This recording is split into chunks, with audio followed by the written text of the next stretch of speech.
So ito na nga mga Habibis, papunta kami ng Okada ngayon ni Habi David kaso natutulog pa siya. Aaten kami ng W Copa Team Philippines Bootcamp kasi magtuturo si Habi David doon. Naisip kong lutuan sila ng truffle pasta para may pangmerienda sila. So habang nagpiprepare si Habi David, nag-start na akong magluto. Una kong ginawa, niluto ko muna yung pasta. 2 kilo ang lulutuin ko kasi medyo marami sila. Habang niluluto ko yung pasta, nag-start na ako magluto ng sauce. Naglagay ako ng olive oil at saka ng konting butter. And then naglagay ako ng chicken breast. Kakunti na pala yung nasa freezer namin. Mas masarap sana kung mas marami. Pero okay na rin kesa naman wala, diba? Tapos nilagyan ko siya ng pepper. And then nilagyan ko din siya ng mushroom. 2 mushroom yung nilagay ko. Isang shiitake mushroom, tsaka isang button mushroom. Wala akong fresh mushroom kaya yung nasa dilata lang ang ginamit ko dyan. After few minutes, luto na yung aking pasta. Al dente na yan. Tapos nagsalang pa uli ako ng isa dyan para sa next batch.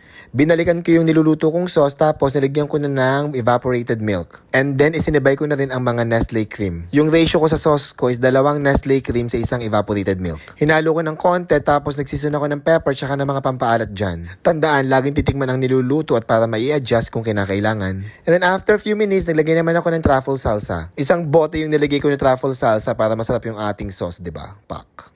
Haluin lang siya ng dahan-dahan at hintayin na kumulo at maging medyo malapot na yung sauce. Dahil marami yung sauce na niluto ko, medyo natagalan ako ng very light sa pagluluto niyan. But after few minutes ng paghahalo, kumukulo na yung sauce. Ang ginawa ko, pinatay ko na yung apoy niyan. And then, inilagay ko na sa food container yung sauce at saka yung pasta. Nagdala rin pala ako ng parmesan cheese para masarap. 2 tray pala yung noodles, hindi ko lang napakita dyan. At eto na nga si Habi David sa Okada. Siya si Teacher David for today's video. Isa siya sa mga coaches para sa W Copa Team Philippines 2023. At habang nagtuturo siya, pinakain ko na mga taga W Copa.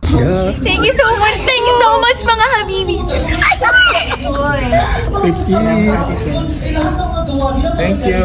Lafang moments! Thank you so much po! Finally. 11 out of 2,000. 2,000 ako sa baba!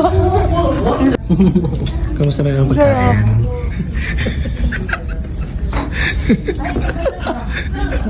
Super sarap. Yay! Thank you! Sarap, no? Diba? First time kumatik. Sarap. The best. So much po. Thank you so much. Sobrang sarap. Wala pa. So Nakalimutan amazing. ko pang maglagay ng parmesan yan. Ako nakalimutan ko yung pangalan ko. Nakalimutan ko kung saan ako nakatira. Sino nga? Nakalimutan ko. Nakalimutan ko sila. Bea Tan. Ay? Oy, anak ako ng Habibi. Anak ako ng Habibi. Adopted daughter. Where they yours now?